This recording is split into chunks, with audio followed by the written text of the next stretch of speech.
Good evening, everybody. Welcome to the Zoning Board of Appeals for the Town of Needham.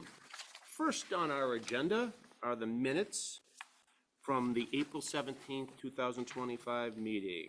Has everybody read the minutes as presented? Yes. Any comments, objections? If I could have you two gentlemen vote on the minutes? Would you entertain a motion? If you would like to make one? Yes. You do like making motions? Yes. All right. Motion second? Second. All in favor to adopt the minutes from April? Aye. Unanimous. Okay. Next on our agenda is an application at 6 Brook Road. Now, excuse me. Yes, 6 Brook Road, Advanced Softball Training LLC. They've applied for a special permit to allow the operation of a softball training facility with indoor batting cages under section 3.32.62, private school and indoor athletic and exercise facilities, and to waive strict adherence to the number of required parking spaces and the parking plan and design requirements under the bylaw and any other sections of the bylaw. The property is located in a mixed-use 128 zoning district. Good evening. Present who you are, what's your address, and who you're representing. Good evening, Mr. Chairman, members of the board. George Junta Jr. appearing this evening on behalf of Advanced Softball Training LLC, the applicant. And with me is Emily Sargent, who is the owner, operator, proprietor of Advanced Softball. So as indicated, this is an application for the property at 6 Brook Road. That's located at the corner of Brook Road and Wexford Street. It's identified as parcel 30 on Needham Assessor's map number 74. It's in the mixed-use 128 district, as the chairman read, which is a mixed commercial and light industrial or light manufacturing district that allows a variety of different types of uses. The building in question is a one-story commercial building that has approximately 5,577 square feet of total space and 17 existing parking spaces arranged around it. 7 of those spaces are located on the Brook Road side of the building, sort of the end cap of the building, and then 10 of them are located on the Wexford Road side. The building and the parking around it, the building was built and the parking laid out in 1966 under building permit 6705. Copy of that with the memo that I submitted. And the building and the parking seem to have been basically left the same ever since. There's been no expansions, no changes, and so on. So the building and the parking are all pre-existing, and as I'll get to in a bit, the parking is non-conforming as to pretty much all the parking design requirements. For approximately the last 20 years or so, the building has been used exclusively by Chili Bears, which is basically a decorated apparel company.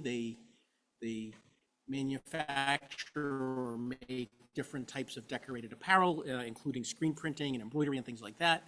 They do some of their own stuff. They do contract work. They have some people come in and sort of do fundraising activities, doing their stuff on site. As I said, they've been there for over 20 years. Before them, the building was used by the Anderson Machine Company for mixed warehouse purposes and light manufacturing. So at this point, Chili Bears is kind of stepping down, slowing down, and looking to do something with the building. And Emily would like to take a bit more than half of the building for proposed indoor softball training use, which we'll describe in a minute. But before I get into all that, let me tell you a little bit about Emily, because I think that alone will persuade you that she's a good person to run a business at this location. All right, so she is a registered strength and conditioning coach. She has multiple certifications in strength and conditioning. She's also a softball coach. She has a master's in management from Harvard University, where she wrote and implemented strength and conditioning programs for over 8 varsity teams. She has a bachelor's in exercise science with Central Connecticut State. She pitched Division I softball with 550 total innings pitched, an ERA of 3.51, and 272 strikeouts. John, I'm sure you like to hear that. So she's got... Now, how do you know that? She has the heat. Yes. So you can tell she's got a strong background in athletics, in softball. She also has the academic credentials as well to back that up. So she's the full package when it comes to training and softball instructions. She currently, among different things, currently owns and operates Sergeant Softball Training. And through that, she offers various lessons, clinics, and camps, and she's been doing that since 2020. So she's also has experience running her own business and actually doing instruction in both one-on-one lessons and group lessons and so on, and obviously running camps, much larger platform. So the idea is to basically kind of bring all this home in a dedicated facility that includes a spot for both indoor strength and conditioning training, but more importantly, indoor batting cages. So this facility, because it has a large open space and because of its location in close proximity to 128 with a fair amount of parking, is an ideal location for the use. As I indicated, the softball use will occupy a little over half. It'll actually occupy 60% of the building, or 3,346 square feet. Chili Bears will continue to operate in approximately 32% of the building. If you're doing quick math in your head, you'll realize that means there's 8% left over. That 8% is a common hallway and common bathrooms. So basically, Chili Bears will substantially downsize. They will go down to having only 3 employees and doing basically limited contract work with the screen printing and so on. And Emily will really be occupying the majority of the space. The space that will be occupied by the softball facility will include 3 batting cages with fully turfed flooring. There will be netting set up to separate the 3 batting cages, and the netting will be such that it can be moved to open up the space to allow flexibility for different activities, for different groups, and so on. There'll be 2 weight racks, dumbbells, and so on for the strength training sessions. And instruction will be offered both one-on-one and in groups. The groups will be capped at a maximum of 18 for general instruction, for softball instruction, core instruction. Any strength training will be capped at 10. Can I ask you how you came up with the numbers, or is it 2 teams? of Yeah, based 9? on- based on All right, not parking or anything, like 2 teams. Got it. Can do that. Good question. All right, the clientele is basically kids. So it's kids aged generally 10 to 18, and the vast majority are within the 12 to 15-year-old range. So that'll sort of set up for you, as you probably can already anticipate when we get to parking. This is not a situation where you have, it's not like an adult batting cage facility where you have adults coming after hours and, in the evening and weekends and so on, and a recreational thing. This is athletic instruction for kids. Well, so in other words, if an adult, say like John, came said he wants to improve his softball swing, he would get rejected? Not necessarily. You can come in and train. You can work on my strikeout percentage, right? Thanks. It'll also be open to like rentals. So you could come in and rent it out and just hit balls yourself. How about parties, birthday parties, things like that? Not necessarily. Mostly just clinics and camps, more focused towards baseball, softball, but not necessarily birthday parties. And to add to that, so Howard, your question about, renting it out and so on, right? So I asked that question too, because that was one of my concerns in terms of, how it fit in with the zoning. And it's expected that like 90% of the activities will all be the one-on-one and group training and all that, and only about 10% would be renting out for, for accessory sort of ancillary events. Howard's training. So the age range is 10 to 18, with most in the 12 to 15 range. So as a result, practically all of them are dropped off. About 20% possibly are of an age that they would be old enough to drive, but still most of them don't drive. They get dropped off anyways. The hours will be 6 a.m. to 10 a.m. and then 3 p.m. to 9 p.m. on weekdays, and 8 a.m. to 9 p.m. on weekends. Say that one more time, please. 6 a.m.? 6 a.m. to 10 a.m.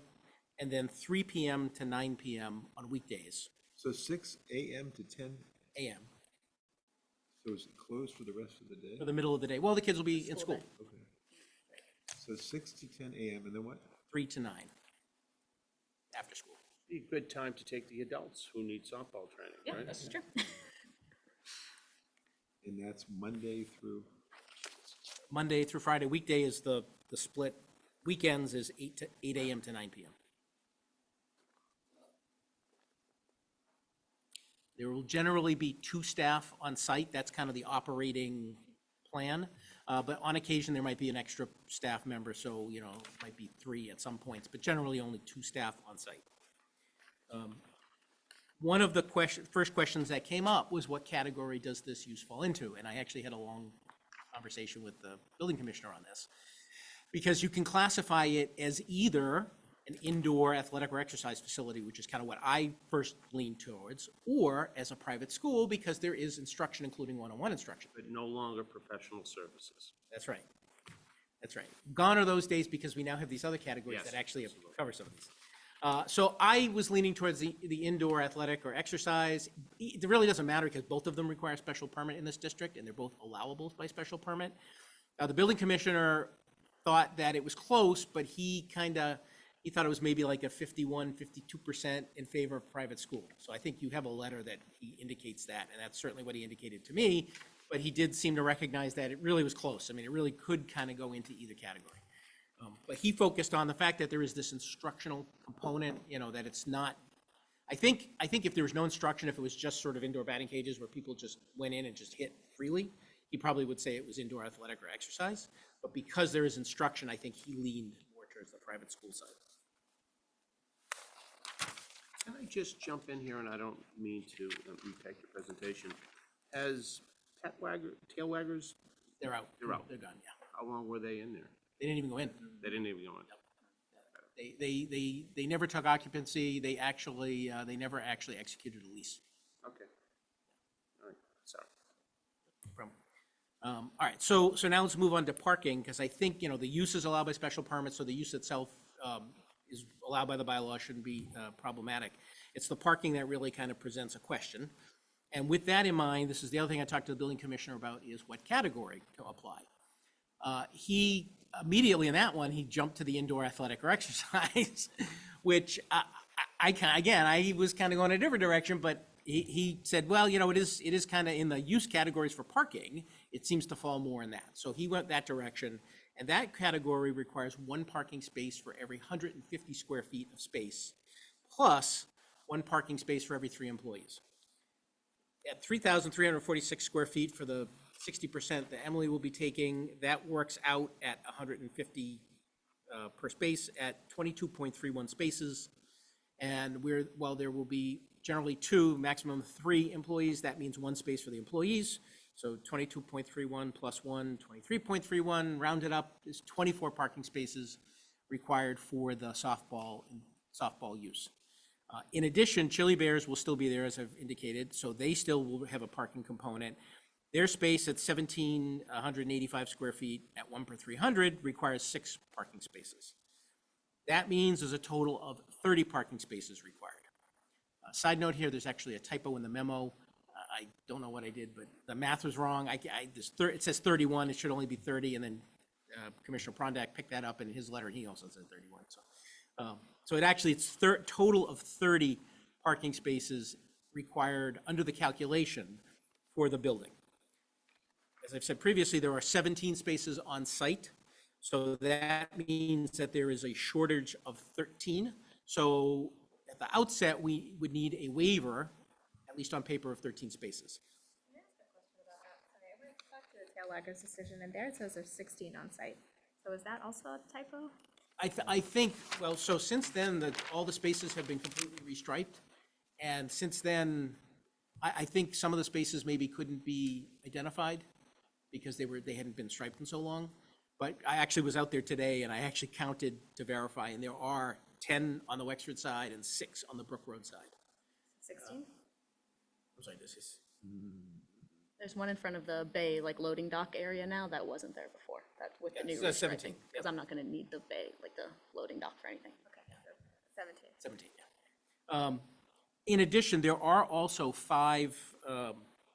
8 other non-exclusive spaces in the vicinity. And I say non-exclusive because, as the board may recall, this building is 1 condo unit in a 3-building commercial condo. And there are certain other spaces that are non-exclusive spaces that potentially would be available. I would prefer not to really count them in the parking count, just because they're non-exclusive and I don't think we really should count them. But just so the board knows, there are another 8 spaces potentially to cover the shortfall, which would really mean that the number would be 5 parking spaces that we would be deficient in if you did count them. Is there parking on the street? No parking on the street because the spaces, as I mentioned, the spaces don't comply with practically any of the design requirements. And one of the things they don't comply with is the 10 spaces on Wexford Road are all head in to the building right off of Wexford. So there is no street to park on, so to speak, because the spaces are right off Wexford. Same thing on the Brook Road side, they're all head in right off Brook Road. So there really is no on-street parking there. In addition, there's not really on-street parking on Wexford Road. There is a couple of spots in the neighborhood generally, but not a ton. If you haven't been down there recently, it's improved quite a bit from what it used to be, but it's still very much a, industrial kind of manufacturing district more than it is a commercial district. So it doesn't have like on-street parking. So one thing I do want to comment on the parking, Commissioner Prondak went with the indoor athletic or exercise category. But take a step back, and he also said it was a private school for use. Well, looking at it from that perspective, a activity that provides instruction, especially to school-age children, we've had a number of those come through. Code Whiz, the one at 315 Chestnut Street, Needham Ace, that's in the church across from the library. And consistently, the parking standard that's been applied for those, when the enrollment is known and the enrollment is less than 45 students, has been 1 parking space for every 5 students plus 1 parking space for every employee. If you apply that count to this operation, 18 maximum students divided by 5 is 3.6, which means 4 spaces for the students, 1 space for each of the staff. Figure even the maximum 3, that would be 3 spaces. 4 and 3 is 7. So that would be 7 spaces for this use. And then 3 spaces for Chili Bear would be 10, which is well less than the 17 spaces available on site. I think the batting cages turned it into an athletic facility more than a school. That's just my feeling right now. Could very well be, and to me, it's not clearly one or the other. It really can be put in either category.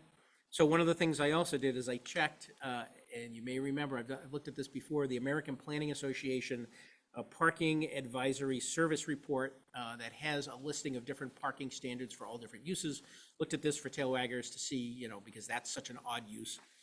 And when I looked at this for batting cages, this is a little different because it does have the instructional component, but just looking at batting cages, because that is a category, you wind up with quite the range, anywhere from 1 parking space required for each batting cage, 1 parking space for each half stall, which I assume means half cage, so really it's 2 per cage.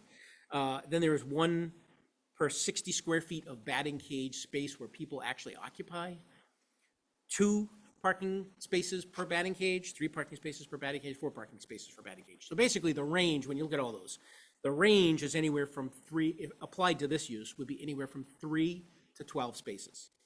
So, I don't know what the exact demand should be. I do feel, given that it's a drop-off and pickup use, it's not the type of use that really is gonna need the calculated 30 spaces.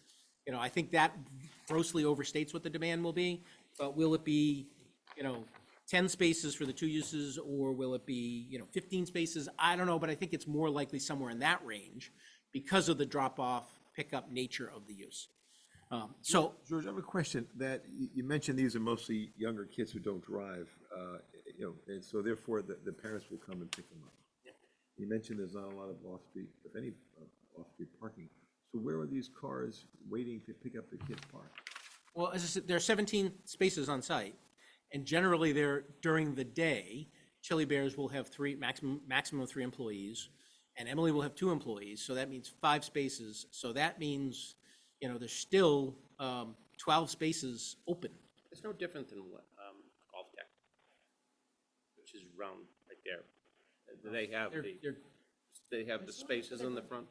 The same type of setup at the building, all those buildings in that area are And all. there's no place to park on the street, and people come in for their half hour. Yeah, the sessions are an hour to 2 hours long. They come in, then they leave. Yeah, but I just see though that, one time, that there's a ton of cars is coming with parents. I'm just wondering how, I think it's a wonderful idea. Yeah. We're very supportive. But I'm just wondering out loud that when these cars come in mass to pick up the kids, how are you gonna deal with that? So there are two things that we could do. One would be to designate 2 or 3 spaces specifically for short-term, 10, 15-minute maximum parking, so that those are, that those will be forced to turn over quick. I mean, I think really most of the spaces will turn over quick anyways, but that maybe will be an artificial kind of constraint to really force them to turn over. Then the other thing, but I don't know if it works for Emily's operation, but it might be to stagger, the session might start at, for, let's say 6:15, but maybe designate drop-off, like a 6 a.m. drop-off and a 6:10 drop-off or something like that, so you can half come in at the first batch and half come into the second batch, something like that, to manage the flow. I think that's the sort of thing where that's the sort of thing that can be done if it needs to be done, but I don't necessarily think it will need to be done, because I think given the number of spaces on site and given the nature of the area, I think that there will not be an actual problem with respect to, the drop-offs and pickups. I think there'll be. So I have a little concern trying to guess what your parking count is. We have a determination, I believe, from the building commissioner, using the standards of an athletic facility. You have 17 or 18, it's probably enough, more than enough for what your need is, and there's other spaces. And we have to have something in a decision, so.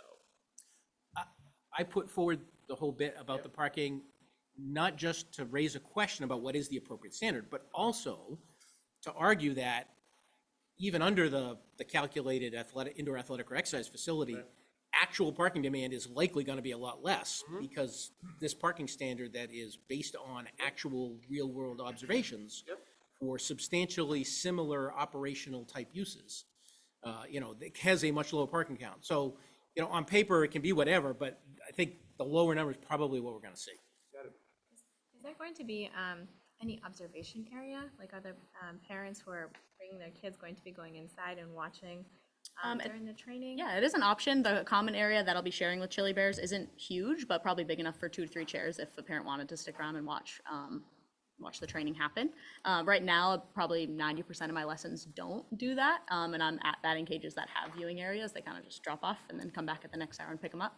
Do you want parents in there watching the kids? I mean, I don't mind. They can come in, watch, ask questions, but I've just found that once I start working with the kids consistently, that it's not as common to stick around. Yeah, maybe for the first lesson they'll watch, but after that, it's kind of. Does the operation distinguish between baseball? I mean, I'm just thinking boys and girls, so boys probably play baseball, and so is it a baseball clinic as well? Yeah, so it's going to be focused more towards softball only. That's what I work with right now. I have all my lessons are softball, and that's kind of it. The rentals could be open to baseball if they wanted to. It's all shared equipment, so they could bring their own baseballs and hit in the cage, but I would be doing my lessons with softball. Same machinery? Yep, they're all adaptable to be for both sizes, so, Would the market be broader than Needham? yes. And how broad? Yeah, do you envision? right now I would say Needham, Wellesley, Newton are probably the main focus areas. I do a lot of my work in Newton right now. I work at Newton Country Day School and just coach their softball team, and then I work with Watertown and Waltham youth softball programs as well. So having it right on 128 is a helpful kind of connection to those youth programs. But I'm sure there will be quite a few Needham participants, as Emily already works with a few people from Needham. Other thoughts before I read some things into the record? No, I think I think when you'll go through the department comments, and none of the departments had any issue or objection, so, Let's see if that's true. So we did get a letter of authority from the owner of the property to submit the application.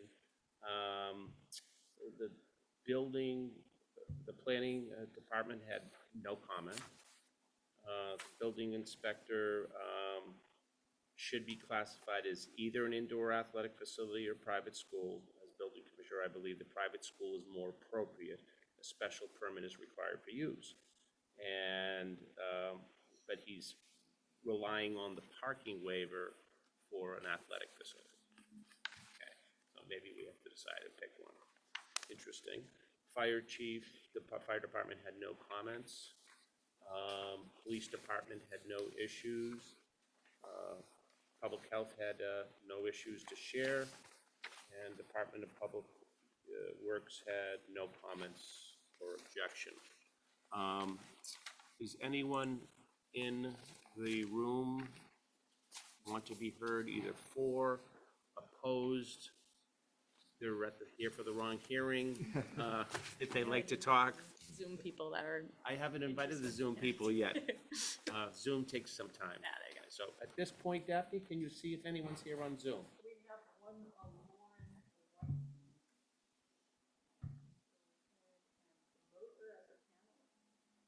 That's why you wanted her to talk. I invited my peeps, you know.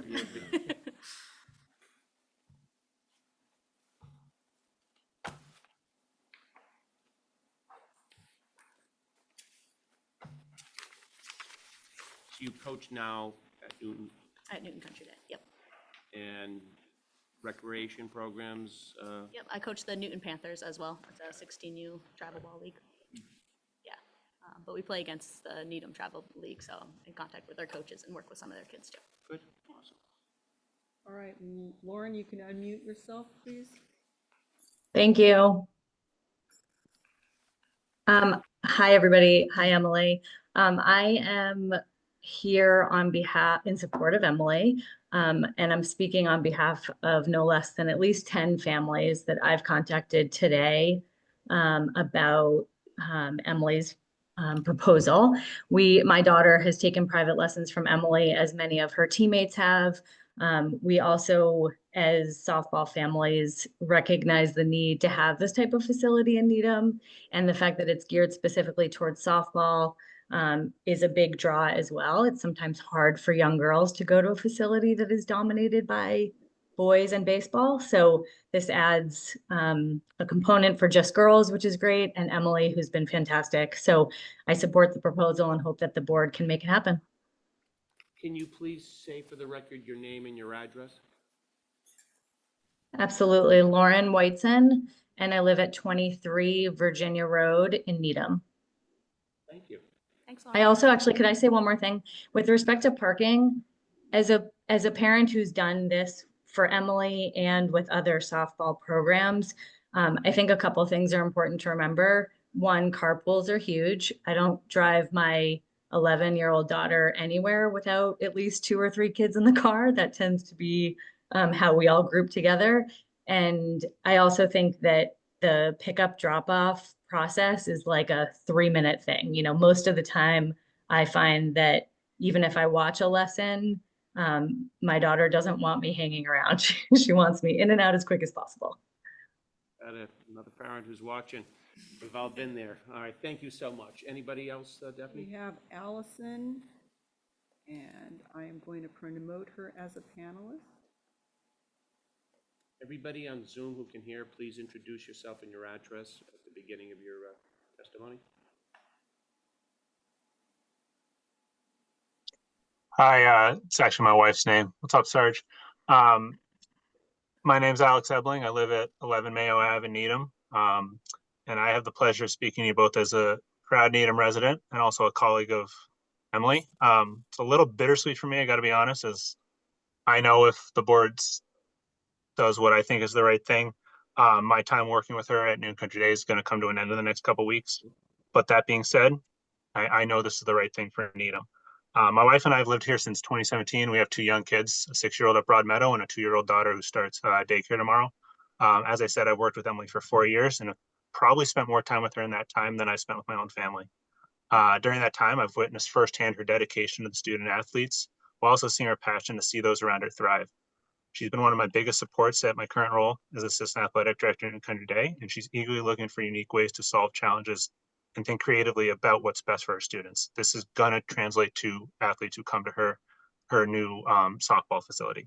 She goes well beyond required roles to help anybody who's around her succeed. If you take a walk in through our school and during athletics at any time, you'll see that the athletes look up to her and she serves as a role model for her. I know this business is her dream and she will absolutely become an asset to what Needham has. I can personally vouch for that. Emily is passionate about not only softball, but all her athletes. She continually goes above and beyond for them and serves as a role model. She'll help train and develop them. And my wife and I know firsthand and feel passionately that we want people like this in Needham starting businesses that my daughter can look up to as she grows up in the town. So please, I implore you guys to do the right thing. Thank you. Thanks, Alex. I neglected to mention that we're being streamed live on Zoom and on the Needham channel. So I should have said that at the beginning of the hearing, but any event. Any other comments on Zoom or? We have four people queued up, and I'm going to promote John. He was promoted. Good evening. My name's John DeSisto. I live at 34 Thornton Road in Needham. I've been in Needham since 2009. I have 3 daughters. All 3 of them go to Newton Country Day. So I know Emily for the last 4 years. She's been my senior daughter's advisor. And I can't say enough great things about her as role model, as a good corporate citizen. And so I think from having those types of business owners in Needham is important to the community. And I think and then as a father of 3 daughters, having a facility dedicated to young girls and giving them a space of their own to grow and develop, I think it's important. I've seen how athletics has transformed my daughters, given them a lot of confidence and in themselves that translates not only into athletics, but into how they carry themselves in the community and academically. So for those 2 reasons, I'm fully in support of this. Also, I think, just to echo the woman that spoke initially, these things often are, carpools and quick drop off and pick up. So I think the lawyer's comment about staggering, start times would help alleviate some of the traffic concerns if there ultimately are any. And then I think also the hours of operation, being sort of counter-cyclical to some of the other businesses in the area will help alleviate some of the traffic concerns as well. But you guys are probably better versed in those types of issues than I am. But I'm fully in support of this. I think it adds to the Needham community, and hopefully you guys will move this forward. Thank you for taking time to listen to me. Thank you. Thanks, John. All right, we have Elisa Messick. I gotcha. It's Lisa Mesachek. Sorry, I'm in the car and not able to do video. Can you hear me okay? Yes. Great. Lisa Mesachek, 14 Howe Road in Needham. I grew up in Needham playing softball and coaching. I'm now a parent of 2 girls, twin girls who are 13, who take lessons with Emily. I'm also a softball coach in town. Have been for the past 5 years, and formerly sat on the Needham baseball and softball board, and also was assistant coach up at Needham High School for a year. Huge proponent of this for all the reasons that have already been stated. The opportunity for our athletes currently to get instruction, quite frankly, is limited. Many of us are seeking out Emily by driving to other towns in order to meet her. And also the instruction in town is limited. It's limited to parents, and to have someone of her caliber and mentorship for our athletes is tremendous. Her credentials, how she runs her business. I also run a business of my own, went to Babson, have my MBA. I just admire what she's doing from a business perspective. And as many have said, for a role model for our own daughters and athletes in town is really tremendous, and looking forward to having this new option close by for our athletes. Thank you. All right, we have Russ M. Promote him to a panelist.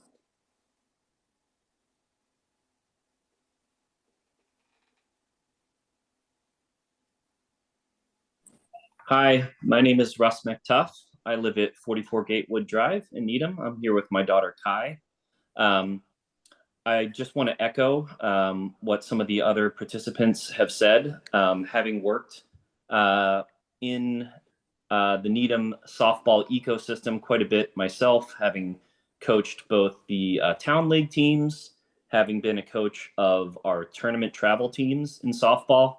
I just want to point out that Lisa's point about having to travel to other towns is a burden. We're typically driving to Natick or Canton during rush hour to get access to facilities similar to the one that Emily is proposing to build. We've taken lessons with Emily. She's a fantastic instructor. She's helped my daughter Kai, who's a pitcher, quite a bit. And I feel like what everyone else said, she's got the right credentials. She's a good role model. She's a very good instructor. And I think adding this to the Needham softball as a capability would be great for all the reasons everyone has already commented on. So just wanted to echo my support and hopeful that we can move this forward. Thank you very much. Emily taught me how to throw a curveball, and it was really nice because I didn't know how to do that before. And she taught me within 5 minutes, and I've already got the wrist flick down and stuff. It's really, yeah. Thanks, Russ. Hey, Kai.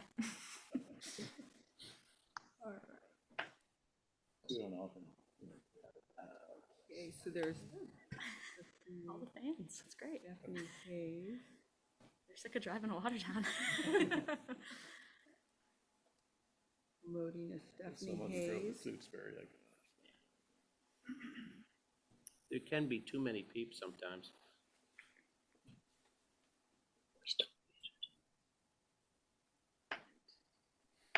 Stephanie, unmute.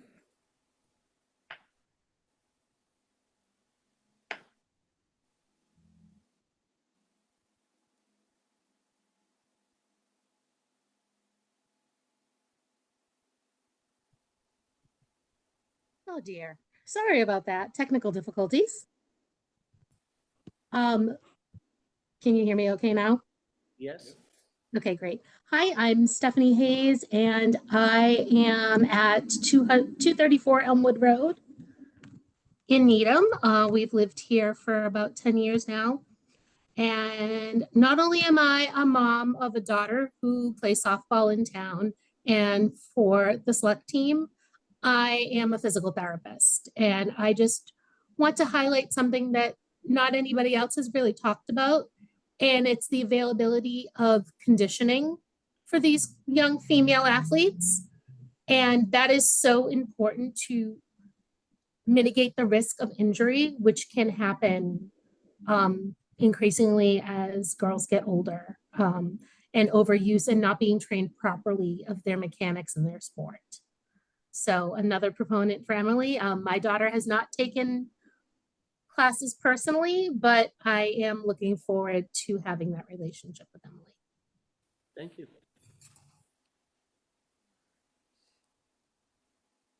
And I think Adam already spoke, correct?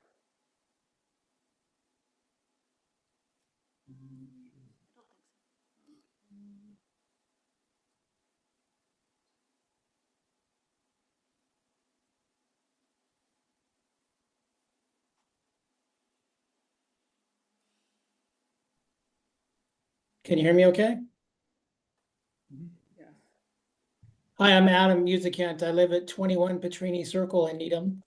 And to pile on to all the praise that Emily's received, she's been terrific for our almost 15-year-old daughter, Audrey, who's now a high school freshman at Needham High, who made the varsity team this year, partly due to Emily's terrific instruction, not just from a skills level, but also from a confidence building perspective.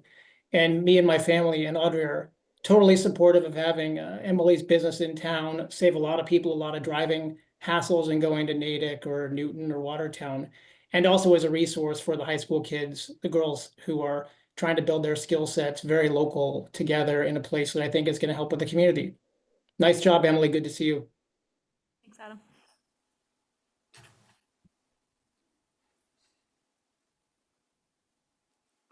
We we have no hands raised. Okay. Anything else, Mr. Junta? No, Or Emily, anything else? I don't think so. Okay, so at this point, we'll close the public hearing and we can deliberate. Howard, anyone, comments? Sure, thank you. I think it's a wonderful proposal. You should be very proud of all the accolades that people said about you. And you seem to be a good business person and a great softball coach and mentor. So I'm in support of this. The hours of operation you mentioned, Monday through Friday, 6 a.m. to 10 p.m. and 3 to 9 p.m. And Saturdays and Sundays from 8 to 9 p.m. Is that correct? And, you know, the only suggestion I have is the drop-off issue, and I get people are not going to stay long, but there may be some issues. You have other residents. Sounds like there isn't any parking on the streets, and it's a little congested around there. So that might be something that you'll consider or not. I'm not sure how the board, if any, wants to consider that. Your counselor mentioned 2 designated short-term spaces for drop-off, which I think is a great idea. So I would be in favor of that. Thank you. Any thoughts? Sounds like a really good proposal, something that the town needs, as we heard people say. And yeah, I would be in support of that. I would be willing to get on board with Howard's proposal to have 2 designated spots for, you know, kind of idle parking, someone being in the car, live parking. It sounds like that would be aligned with your business model where not everyone has to go in for pickup. And slightly older kids, they can probably exit on their own, don't need to be accompanied. So yeah, that would support that. Before we move on, thoughts on a parking determination? So we have a building commissioner determination that it's that it's a private school for use, but an indoor athletic facility for parking. Do you have any thoughts either way? Because we have a parking waiver we have to determine based upon either one. So with a private school, there's a demand of 30, and for indoor athletic facilities, a demand of what? I think it's the other way around. Right, it's flipped. If it were a private school, Yes. based on the standard for known enrollment under 45, it would be 7 for this use plus 3 for Chili Bears would be 10 total for the building. That includes the 3 The 3 staff. for Chili Bears. The And that 3 includes the staff. 3 staff for this one. So you're yeah. saying 10 if it's private school? Yep. And if it's indoor athletic or exercise facility, then it is 30. 30 for the whole building. And we have 16. 17, so we've had that issue. So 17, so we have plenty for private school, and we need a waiver on indoor athletic facility. Correct. Well, it seems to me that it's pretty convincing that the parking is going to work with these 2 designated spaces for short-term. So if it helps to create a higher category of indoor athletic with a parking demand of 30, and we can waive the 13, to me, that would be the most helpful for you, I would think. That's my opinion. Got it. Thought? I agree. I wonder if we make the determination this is an indoor athletic facility, does that kind of only run with the use that Emily is proposing, or would that stay? So if there were to be another, you know, just an athletic facility like a gym, for example, would that exception continue to apply for a similar use, or would that, you know, not be binding going forward? It would just be for Emily's use.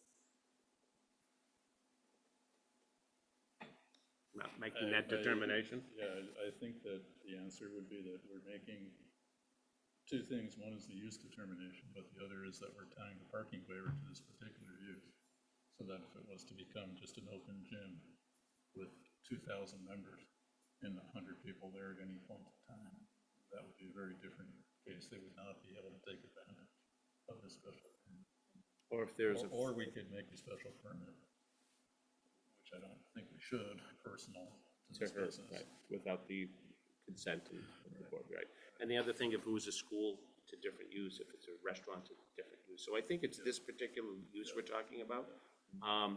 How it impacts it may be on what Chili Bears does in the future in their space, because if that use is in excess of whatever they want to do, it could impact it. So if you go minimal, you're making a finding that it's a school.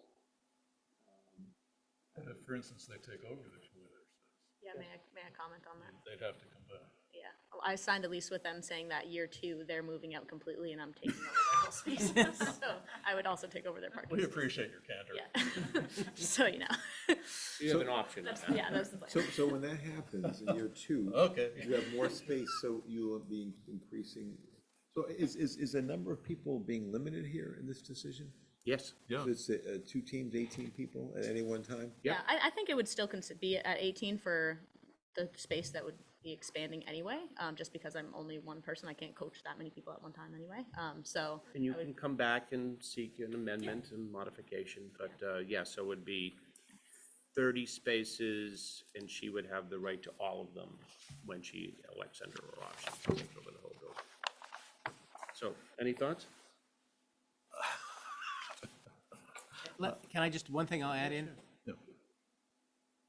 Notwithstanding whatever the board decides on the number of required spaces and so on, no matter what, we need a waiver from design requirements anyways, so. That's not, that hasn't been lost. Yeah. There's no design over there. So, well, in terms of if the board goes with it's a school and therefore it's the reduced parking requirement, we still need a special permit waiving strict Yes. adherence anyway, so I'm not, sort of, from a zoning relief perspective, we still need that relief anyway. I did have a question. The spaces along Wexford Street are not identified on the plan as exclusive use spaces. Not that I can imagine why anyone would park there for the other buildings, but as a technical matter, are those not dedicated to this unit? Peter, what, Yeah, again, I don't know why you would Peter, park what street did you talk about? They may be, on the condominium, they may be designated as non-exclusive, but I gotta tell you, I'm just trying to figure out, you talk about 8 other non-exclusive spaces, and I don't see 8 on the plan, so I wonder if they're including some of these. oh, so some of the, when you go up the street, Yeah. there's, some of the, there's a cluster of parking sort of along the next building, and then there's also parking in the middle of that lot, and then behind that building, there's additional space, and Yeah. there's basically open spaces sprinkled over. throughout there, yeah. And it kind of varies based on the day. When I was out there today, a good number of those spaces were actually occupied, but when I've been out there in the past, a good number of them have been vacant, so. I'm not too wound up about the sufficiency of parking. Okay, so, It'd be nice to have them on the lot, but you can't have everything. you can't have everything, no. So the two things that I think we should do is I think you should stagger the times of your classes. I think some of your people, supporters, thought that was a good idea, and obviously dedicate 2 spaces to pick up and drop off. I think you told us the number of participants, the number of employees, the hours of operation, and at this point, I'd be supportive of the application as well. So that juncture, I would say, if there's no more comment, I'd entertain a motion. I guess one more question. When you do camps, are camps also basically the 18? Yes, yep. Yeah, most of my camps are outside in the summer, so I wouldn't be even using this facility. It would be like renting out fields and getting permits that way, so, Actually playing. yeah, exactly, playing on a softball field. Howard? Okay, sure, move that the applicant's request for a special permit to allow the operation of a softball training facility with the indoor batting cages under section 3262 for indoor athletic facility and exercise facility. 2 is to waive the strict adherence to the number of required parking and also the design requirements as well under sections 5115 and 512 and 513. With a couple provisos. 1, that the hours of operations be Monday through Friday, 6 a.m. to 10 6 a.m. to 10 a.m. Can I just stop there? I don't think we should require a break in the day. Yeah, And I think they should go to 6 to 9 if they want to do that. I Doesn't that agree. make sense? I agree, yeah. I mean, you're gonna have to leave the building. I mean, it makes no sense. That's true. Yeah, so that's true. So the hours of operation, Monday through Friday, 6 a.m. to 10 to 9 p.m. And Saturdays and Sundays from 9 a.m. to 9 p.m. Was it 8 a.m.? Weekends, 8 a.m. to 9 p.m. To 9 p.m., yeah. 2 is that the maximum number of students at any one time is 18, and the maximum number of employees is 3. 3 is that you stagger the class starts to allow for some parking flexibility. And 4 is that that you designate 2 or 3 parking spaces as short-term drop-off spaces to facilitate the drop-off and the general comfortness of the parking levels. Do you want to pick? I'd say just 2 rather than be. You can 2? go- Yeah. 2 is fine. Okay, and so that is the amendment. Excuse me, with your amendment, so that's the motion. My interjections, they really weren't. Okay. amendments. I didn't like your motion. Okay. We have your motion. Is there a second? Okay, Or sure. did I miss any conditions? I don't think so. I think we got them. All in favor, say aye. Aye. Congratulations and welcome to Needham. Good luck. So much. Thank you very much for your time. All right. Next on the agenda, we have an informal matter at 51 Fremont Street. Rental City is back, and they're asking us to consider a de minimis change for the propane tank associated with a special permit dated January 19th, 2025. Happy spring. Good to see you again. Changes are ready. I haven't leased out your old location, it's still available. So you confused me. We walked in together. It says the oil company, but Yes. in fact, you're Taylor. So this is No, Pat. we do the Propane. I asked him to okay, come sure enough, with okay. me just to, The they are our propane supplier, so that you had another person to ask questions of if you needed. Could you identify yourself for the record? I'm Nanette Labershell. I'm one of the owners of Rental City. Patrick McClay, one of the managers at Caravan Lane. George Junta Jr., attorney Good to for see you, the George. Welcome. It's been so long. Yes. All right, so this is, yes, a de minimis informal matter, I guess. So the board previously approved the use of the property at 51 Fremont Street for an equipment rental service with accessory sale of propane gas. Decision dated January 29th, 2023. Since then, the appeal period is run, everything's fine with that, but during the preparation on site for the use, they dug a hole, put the tank in, and then discovered that apparently the underground tank only has a 3/4 inch valve, but with an underground tank to pump the gas up to service to fill the tanks, you need a 2-inch valve. So after a bit of searching, come to find out they don't make underground tanks with 2-inch valves. They only make them with 3/4 inch valves. So the only way to do it would be to have a tank specially fabricated, if that was even possible. And if it was even possible, it would take some period of time that would miss the entire season probably. So needless to say, the concept of an underground tank was scrapped. And so now it's the same size tank, same location, but instead of being underground, it's proposed to be above ground. Again, same tank size, same location, just above ground as opposed to underground. So 500-gallon tank, just a standard conforming tank. Caravan Lane's doing the installation and the servicing and all that kind of stuff. But that's basically what's before you. So given that it's in the same location, same size, we've asked it be handled as a de minimis because it's not really, it's within the 4 corners kind of the approval. Okay, so for the record, we have some municipal commentary.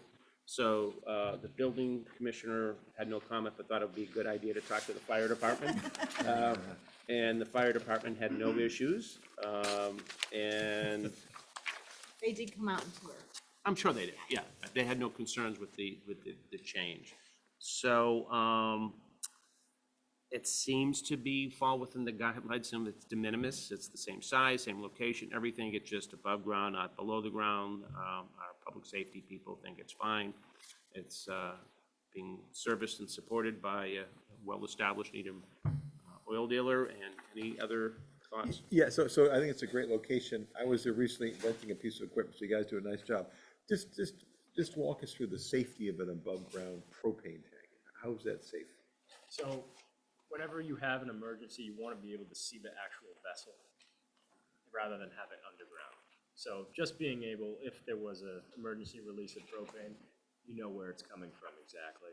You can respond to it rather than it being underground. If it was from a weld or somewhere that you can't easily access. What was the goal for putting it underground in the first place? Just outside? Well, it was when we were getting together our proposal, Again, it came back, I was thinking about it when she was up here, the use of, the business usage in that area, all of our equipment had to be inside. Got it. And so, to make things go smoother, we were like, no worries. We were still within the parameters, which is 10 feet from the structure. But we felt that going underground would make it a smooth trim. There would be no questions about whether it was equipment, considered equipment. So we decided to go underground. And there are underground propane tanks for residential use, but because this is a pumping station, that therein lies the issue, that for pumping stations, it does not go underground. It has to be above ground unless it's some custom, and then at that point, there's no guarantees either, so. Thank you. And We in learned that afterwards. your opinion, it's safer to repair, Safer, more accessible. be above ground? And I talked to industry professionals who've been doing this a lot longer than me, and they've never installed an underground propane tank or a pump station. Is there any protection of a car accidentally hitting it? Yes, we're gonna have bollards all around the tank. And it's within, the area is all fenced in It's all fenced in. anyways, so it's People sort aren't of driving controlled, so cars, you can't just okay. drive in and, yeah. No, that was part of the original application. I yeah. asked because Yeah. where I go to get my propane tanks. Yes. You like driving into the. I love driving in. I'm very lazy. Don't want to carry the heavy tank back to the car.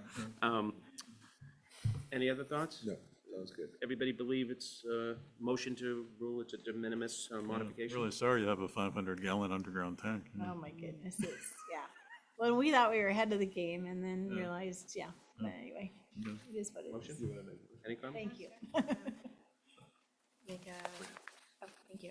Make a motion to approve the de minimis change for the propane tank associated with the special permit dated January 19th, 2025, for 51 Vermont Street. All in favor, say aye. Aye. Aye. Thank Who you so seconded? So you didn't designate. We'll call Howard. Well, you made her do the motion, Howard since you're sitting on the second? panel, so you just did that. As long as the record is clear. Excellent. Good luck to you folks. Thank you. Thank you. Thank you. Just for the record, I'm signing the de minimis change right here. So, thank you. May I ask, is that, are we good to go then to go ahead and make the changes immediately, or do we have to wait? Is there a 20-day appeal? There's no 20-day appeal on a de minimis. No, so I will be handing those over to the, The building Building commissioner commissioner has to tomorrow. get it within his hall. Okay. Office is right down there, Okay. so as long as she makes it there. Okay. You're good. Thank you so much. So luck, we're good luck. going to take a 5-minute recess before our next hearing, and we're going to change the chair of this illustrious board. So everybody, thank you. 5-minute recess. De minimis. The gavel. I thought you hit me with a thank you. No. Thank you for saying yourself.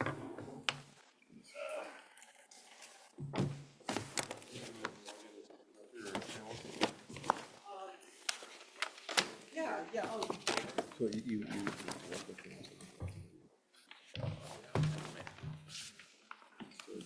Take your message. Not really, not.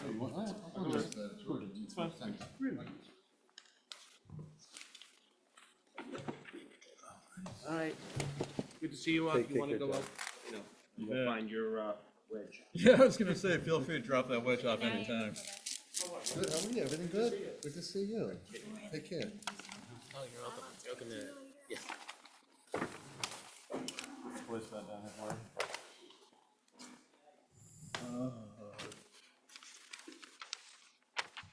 George, I have a question for you. I mean, these decisions typically have, whatever, 25 conditions. They're pretty boilerplate conditions. We need to go through them at the hearing, as opposed to, say, the usual conditions? So, yeah, I think, Can, so I would propose, maybe what would make sense. Because Should- we're also should we gonna go- post the Should we drive. go on the Right. record, John? Is this- Well, just, we can, I just. I don't know that we have to go through each and every one, but I think once we've had a chance to review it, we'll flag if there are any that, I mean. The public- decision is going to be posted, a Right. draft Well, decision, and that's there'll why be I was comments. saying, yeah, I don't yeah. know that we need to walk through them Yeah, and before it's posted. And I don't think unless, I mean, on this type of a project, I don't know that, Yeah. you know, this is unlike some of the other projects, so I don't know that there'll be a whole lot of discussion necessary on many, if it, you know. That's why I say they're mainly boilerplate stuff, like you're gonna connect to the public water. I mean, I may have, you know, a few comments here and there anyways, but. Okay. I had 70 conditions on the one approved last Wednesday. We didn't go through all 70. All right. Scott, I'm Let going me to go just ahead and find the, That's panel. typically like planning board, their standard decision usually has somewhere between 45, some odd, you know, findings and conditions and all that kind of stuff. So typically we get the decision and go through it, and it's almost more for cleaning up typos and things that maybe are missed or whatever. But on the substantive stuff, that's where really the discussion is. Right, right. okay, so why don't we get started? All right. All right. Good evening, we're back in session. My name is Howard Goldman, I'm chairing this particular hearing. This is the 339 Chestnut Street. This is Needham Enterprise LLC is applied for comprehensive permit under 40B, sections 20 through 23, and the CMR is to allow the development of a 6 rental units consisting of one bedroom, 5 two-bedrooms with 8 parking spaces. 2 units will be affordable, and the project involves the demolition of the existing 2-story building and the redevelopment of the site. The property is located in the Chestnut Street Business District. We were here last month, and we continued the hearing. There are a couple questions. I'm going to try to quickly summarize where I think we left, and I'm sure you'll join in, Mr. Gunta, and council as well, the developer as well, and the architect. That we had read the comments in last month, but there are a couple issues that were with us.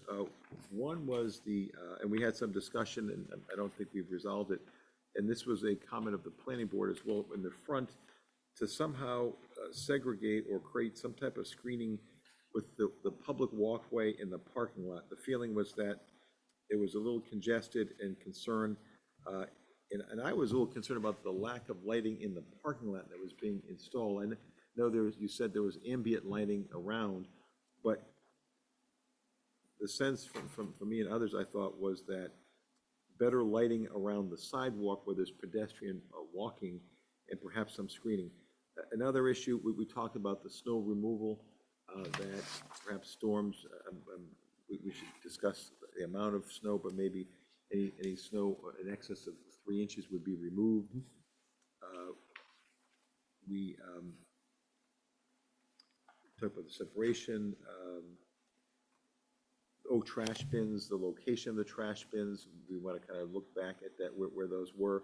Obviously, away from the street would be better. And let me just take a look at our initial draft decision. Just give me 1 minute, please.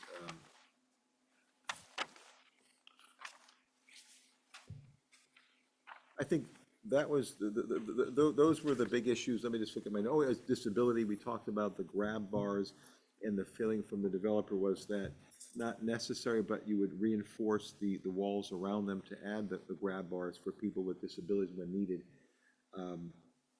We talked about some type of highlight or colored walkway in the parking lot, so to create some type of a space for people to walk safely. That would be helpful for people that were backing out as well.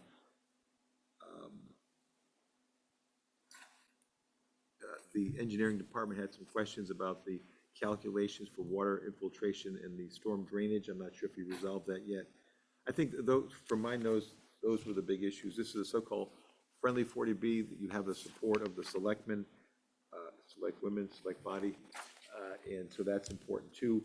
The general sense last month was that this project fits in nicely with proximity to public transportation, and that the size of the units, which are on the smaller side, and led to a more affordable price. We all thought that was consistent with the overall intent of the town to encourage this type of development. So with that, we'll turn the floor over back to Mr. Gunta. Thank you very much. And I just ask, does the board have any other comments that they'd like to add to that quick summation? Okay. No, okay. Good enough, please. All right, thank you very much, Mr. Chairman. George Genta Jr. on behalf of the applicant this evening. With me is Matt Borelli, the project. Early, good evening. All right, and Scott Melching, the project architect. Good evening. So, since the last hearing, we looked at the plans and we have made a couple of revisions, and I'll kind of walk you through those. So some things have been addressed. So first off, do the easy first, which is we have added a striped designated walkway lane for basically that'll be marked on the ground so that pedestrians will know sort of where to walk from the sidewalk. While this overlaps with the maneuvering aisle coming into the parking lot, at least it will keep them to the edge and create a visual line for them to follow going from the sidewalk up into the property.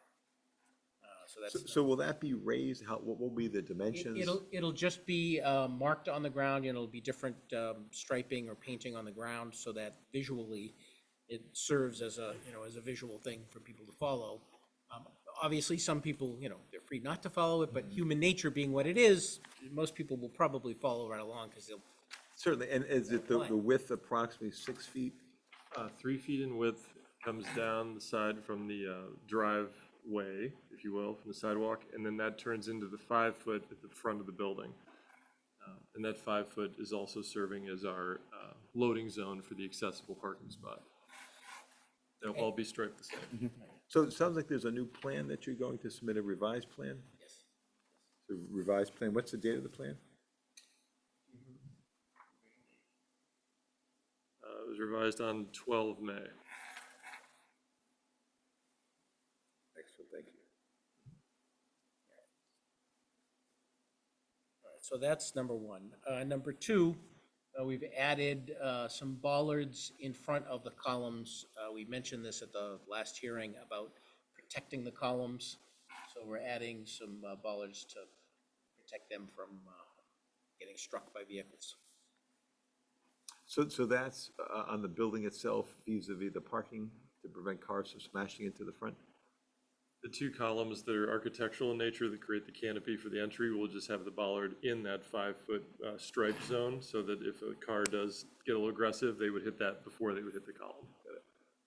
And there'll be 2 of those, one in front of each column. And next, we have moved and relocated the trash bins. They were previously on the right side of the building, looking at it from the street, but as the board should recall, there were some concerns raised by the abutter on that side, so we have flipped them, moved them onto the other side, as you can see in the revised drawing. And then. So I'm sorry, so now the trash bins are on the left side? Yes. Closest to the Roach Brothers? Yes. In the back? On the side. So, but on the side, but closer to the back or the front? They're in the front half. There is a gate, excuse me, that's going to close, and that would shield it from the view from the road. Yeah, from the 3D perspective, you can see we didn't add the trash cans to this, but there's a metal picket fence here. They would be behind that fence. So they would be secured from, say, walking away or somebody, just letting them fall over. They'd be secured behind that. So those are the changes that we have made to the plan. We also looked again at possible site changes, moving the building and things like that, and we stand by our comments at the last hearing that really it's the only way you could really address probably adding some landscaping and separation at the front would be to lose a parking space, and that is not preferable. So we think that this is the best sort of middle of the road compromise position, the way it is here. So let me come back to that. So I hear you that there's not enough space on the site, a small site to put in shrubbery. But what about creating some separation, color painting, something to distinguish the sidewalk from the asphalt? Because you can imagine people coming, walking and not looking on the phone, and cars coming and going.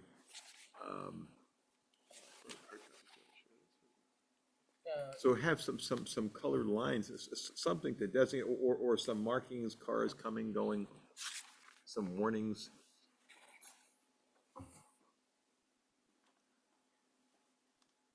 Because you have a parking space that's number 8, it looks like it's right next to the sidewalk. And there's no protection. So, you know, and the people are coming that may not walking on the sidewalk, they may be going to the market, they may be going to the cleaners. You might be able to do a little berm there for separation. Yeah, you could probably do a Cape Cod berm, so it would have That's that. something- Yeah, so it'd be raised and it wouldn't be like a toothpaste berm, which is solid. It would have a slant to it, so if someone did pull up on it, you know, they're not gonna hurt their car, but it'll be a separation So it's from called the a sidewalk. raised berm, It's called a Cape Cod berm. Cape Cod berm. So where would you put that? By the parking space or by the? think right here. On the front side of parking space 8. To delineate it from the sidewalk, I think is the Between the concern. sidewalk and the parking space. Yes. Where there is a material change now, the sidewalk will be a concrete town-owned sidewalk, and we would be an asphalt paved parking lot. So there would be a material change there already, but the berm would be on our property. Yes. So you can fit that without sacrificing that space. So it's a little bit of a raise. Yeah, a little bit of a ray, But yes. It's a designation, really more to the driver that he's entering into a sidewalk. I will say, my own perspective, I would prefer not to see that. I think with the materials change and the fact that there will be a curb on Chestnut Street, I think that there will be, So I'm sorry, the curb is where? out on Chestnut Street. On the right? street, or, so on we're the talking between the parking lot and the sidewalk? Right, right. How would a curb on the So street George make a is difference? getting back to the point we made in the last meeting where currently there is no curb. The entire site is just asphalt right from the street, right into the parking. Right. And we firmly believe that we're increasing safety by necking down the entry to just being a drive aisle entry, not its entire width. So at the curb George is referring to is out next to the word Chestnut here. So it would be a town property thing that would be coordinated with the town and done per the standards of the town to bring us into the site. So that curb would stop someone from, say, driving straight in or, in theory, walking across. So that's between number 8, parking space 8, and the sidewalk? No, it'll be No, over, he's talking about the curb out by the street. The driveway. yeah, it'll be along the street. So you've already modified space 8 to be a compact? Of course, last time I don't think it was. So we've always had 2 compacts and 6 full-size spaces in our mix of 8. Yeah, Spaces 7 and 8 have always been compact, Oh, okay. and that It just reflects how wasn't tight, labeled on you know, this. that's. You're right, Peter, it is slightly different from on this plan, but that's good. So 8 is, do we want to hear from other people about this berm between the parking space 8 and the sidewalk, get other people's opinion? Do you think it might be helpful to have some sort of separation, just because you can't really prevent a person from parking in such a way as to be on the sidewalk, even if it is a compact car. I think if there's something there that kind of prevents it, it doesn't have to be something big. Mhm. But I like that idea. So you like the developer's Cape Cod berm concept? Yes, we don't want to impose undue burden. Understand. but No, try to no, create that's- a visual, physical separation. Right. Now, we did also, trying to do our effort to address the concerns that have been raised on a couple of different fronts. Matt did have a conversation with the tree warden and investigate, there is the sidewalk there is like 10 feet 10 feet. wide. So yes. it's a little bit larger than the standard 8-foot sidewalk. So there's a little bit of room, a little bit of extra room there to maybe do something in the sidewalk. And while we're fully willing to continue to investigate that, and we got some encouraging remarks back from the tree warden. But at the end of the day, that's within the purview of the select board, and the select board would have to approve anything in that area, and they could simply say no. So we're still continuing to evaluate that, but we can't make any promises at all. Oh, sure. So in other words, you're saying, George, that the zoning board's request for this Cape Cod berm is subject to the approval of the selectmen? The Cape Cod berm That would be, sounds or some sort of a berm or some sort of a raised separation. That we could do on site. I'm saying, we're also looking at, basically the back of sidewalk area, doing something in that area, maybe some vegetation. Some maybe a couple of trees. Trees or something. Planter or something. Yeah, some trees in that area That would be, but then I don't know if there's power under the sidewalk, but ideally, I would like to have some street trees in that area, and it seemed Oh, nice, very okay. potential that that would be possible, but I don't want to make any. Sure. That promises. that would be a nice Yes. visual improvement, and that would be subject to further approvals. Okay, got it. So what else do you have, George? So, and because one of the things that was discovered is, was we once again, even though we didn't like the idea at all, we looked at moving the building back, right? And one of the things that came up in the conversation with the tree ward is, oh, by the way, if you move the building back, not only do you have all the issues that we talked about last time with the zero setback and, basically looking into potentially another right into a building at some point or a brick wall, but the trees that are just off-site, like literally almost on the line, there's an issue with those trees. They would maybe have to be substantially trimmed or taken out. So that's not a good, solution. Now you're losing vegetation, which defeats the whole purpose of, you gain this little bit of vegetation in the front and you lose a mature tree in the back. So, It's a practical matter, when you excavate to do the foundation 5 feet from the line, those trees are gone anyway. it might be. Spoken like an arborist. Spoken as someone who's seen dead trees. Okay. Did you change the direction of the entrance and exit from previous? Yes, we're going to enter on the right and we're going to depart on the left. Oh, good catch, okay. That's part of that new plan, okay, got it. So what's the thinking behind that one? It's just to throw us off. I don't want to throw anybody at the office under the bus on that one. That was just an error on our. Oh, okay, fair enough. Thank you. I think as a practical matter, I don't know that you're gonna have two cars generally. This is not exactly a high traffic building. I think I think it's just for people like me that need a lot of room to maneuver into a parking spot. yes, I think you'll probably, if there's two cars trying to negotiate that entryway, I think you'll have somebody will wait and it'll be one at a time. Is probably how it will play out in practice. All right, so I think that really covers most, if not all the points. The drainage point. So drainage, we've worked out with engineering. I think they've had an engineered plan that shows the drainage proposal. So I think that they've actually already reviewed it. And Yeah. Okay, the calculation. And it was submitted, and they submitted the revised plans. I believe this is it. So did engineering sign off on it? And engineering had gone, had looked at it. and was- All right, so we have approved drainage plans, excellent. Okay, so George, you have anything else that you wanted to add? no, I think that really does it. I mean, I think we were pretty close last time. I thought so. Inched forward a bit more. Should we open up anyone, there's no one in this room, anyone on Zoom who would like to say a few words?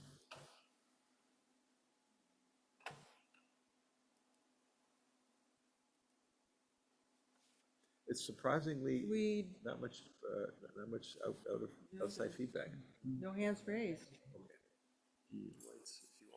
Oh, yeah, right, we talked about the lightage for the parking lot, especially near the sidewalk. So let's talk about that a little bit, thank you. So what we've done is we've clarified where the lights would be on the building for the first part, which would be, I'll have the elevation on the right side of the building up here. So we have that side door, which I'll bring up the site plan in a second. This is the side door over here with that big red arrow. We have two lights over there that would light this area for bicycle parking when people bring their bikes and secure them on the right side of the property. Now, on the front of the building, I go back to that image. Underneath the canopy, we would do two recessed lights, one approximately under the 9 and one under the N in Chestnut, and they would bring light just as a normal recessed light down on the ground. So this would light the walkway into the building. And some of that spill would also occur out into this area on where this red triangle is. So then it's that striped area. We get some general illumination in front of the entry. Now, to light the accessible parking spot, which has its loading zone here next to the word walkway, we've proposed to put what I call step lights. They're kind of low lights down in the facade that just kind of shine on the ground. My reason to do this is to avoid putting light directly in these two windows, because these two windows are somebody's bedroom.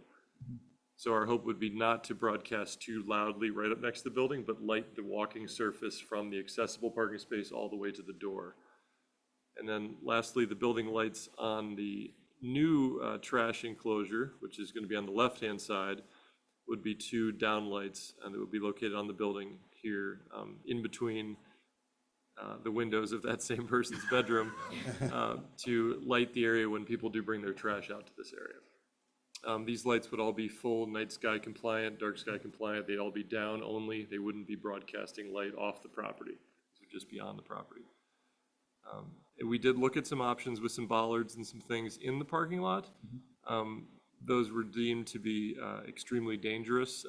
For the bollards would be in trouble by all the cars in our tight parking lot. We didn't feel the bollards would be that successful in lighting the parking lot because of the nature of our parking lot being edge to edge and front to back. How about a question, what if you put some type of a light pole front near the sidewalk? Well, I'm glad you brought that up, because when we started to look at that, we just wanted to reiterate that there is a light pole on the sidewalk currently. So can you tell us where? The entry. That's important. Where is that? So directly to the right of the word entrance here, this kind of looks like a circle with a line drawn through it. That is a light pole, and I'll bring that up on the. So that's a town light pole. Okay, that's very helpful. Overhanging the street. But I believe it's a globe, which throws light in every direction. Yeah, and there's one down, there's one also in front of Salem 5. It's like flanked by, so there's one there. Yeah. So there's one in Salem 5, which is here. And then there's the one near our property entrance, which is right there. So that's pretty much right at the corner of the Code Whiz area and our property corner. So that would light our immediate entry to the site. Okay, that's which helpful, that's helpful. corresponds with the walkway we've added where we enter the site. Okay, excellent. Any board members have comments, questions?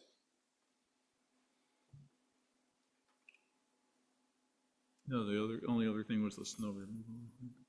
So we're comfortable with a storm over 3 inches of snow to remove it? Yes.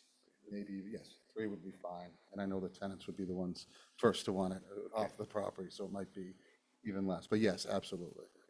So, hearing no further questions from the board, from the audience, from the participant, I think we'll close the meeting and we'll deliberate. Would like to go first. Peter, go first, okay. Well, just, I mean, as a,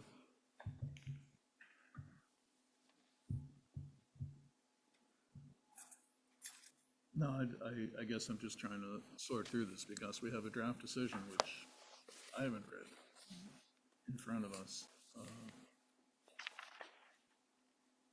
guess the concept would be that we post that after this hearing, then come back hopefully one last time to hash out if there's anything there. So the preference would be to deliberate now rather than then. I'd just ask. Sure. So I think that this is, there aren't many open issues. In fact, I don't think there are any open issues. And so that, you know, we can kind of discuss where we are, and then post a decision, get some feedback from our team across the table here. No, I think it's a nice project. I think anything's better than what's there now. You know, I agree that it's a great location for some multifamily, you know, in proximity to the train station and the 59 bus. I think that I think that the points that we're talking about are very small, minor points. So, you know, I appreciate the work that went into the design to make it work, and the work of the other boards that have been involved with it. I don't have any additional issues to raise. I think the issues that we've raised have been addressed, and I think it's a good project, and I'm in support of it. Excellent, thank you. I agree. I think it's a good project for the area. I think you've addressed a lot of our concerns. I appreciate adding the walkway to make it a little bit safer, and the lighting as well. You know, one thing I appreciate is it didn't seem like there was a lot of opposition. A lot of times these types of projects can really get the abutters to chime in, and it seems like the one that spoke up last time, their concerns about the trash was addressed. So I appreciate you taking the time to kind of change the project to address that concern. And I actually meant to ask that about the trash. So now that the trash is flipping, is the gate also flipping? So it's going to be on this side, I think is originally, you see on the left side, you can probably see the trash cans, and then on the right side, is it solid? Are you flipping the gates as well? I see the question. So while we had a gate shown on both locations, one fence was privacy and one was security. I think we're very open to changing the fence material to follow the trash wherever it goes. So more of a solid screening. Yes. Versus the Yeah, so previously the left side had a security fence, right, just to stop people from being able to walk up to someone's window. And the right side had the wood fence, which was more screening visually from the trash enclosure. So I think we could certainly Yeah, that's revisit fine. that. Yep. I would just personally, that would only extend to the trash cans, not past them, so that the unit in the rear of the property could still have a view out of their windows. Yeah, I was just wondering if that was the intention with moving the trash to also move the fence. But if that works with the plan, Could be. that makes sense. We can change the gate, that's fine with me. But other than that, I don't think that I had other concerns. Okay, so that in terms of it. I just have a question. Sure. On terms of the trash, is there going to be a pickup, or how is that going to be handled in case like that's something that needs to be addressed in the decision? Sure, it's gonna be a private hauler, and they would have whatever day that is, and they would come in, and they would open up the gate, and they would take them out and put them back. And they'd pay extra for that service for the hauler to do that, instead of having the residents pull them out, and two don't put them back, and the other one leaves it, and they go away on vacation, so it would be up to the hauler to take care of the trash, take it out, and then put it back. And they're individual cans. Yes. Numbered per unit. So the accessible one could be forward most, followed by the. What about recycling?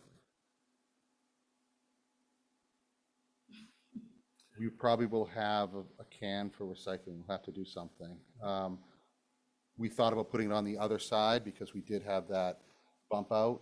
But again, I didn't want to aggravate the abutter, and things could go in there maybe that aren't intended, but if everything works out, I think there'd be plenty of space on that side.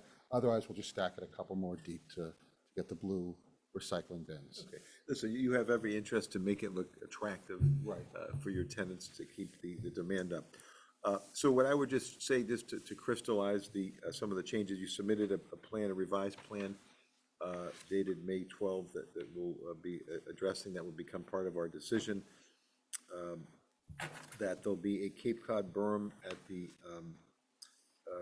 at parking space 8 in the walkway. We talked about the snow removal, that there'll be a colored walkway in the parking lot approximately 3 feet.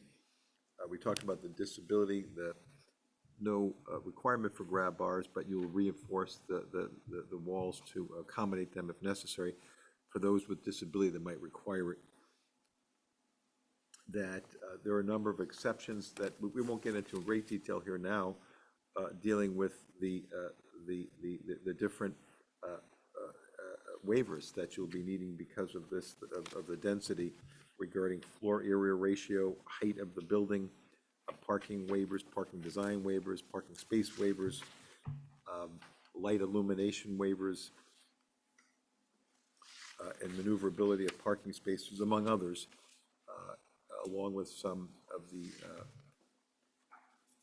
setback requirements that you sought waivers for. So we will endeavor in our written decision that we'll post to get your feedback and to listen in earnest to make this a decision that works for the developer as well as for the town. Okay. So that being said, I would entertain a motion on this application. So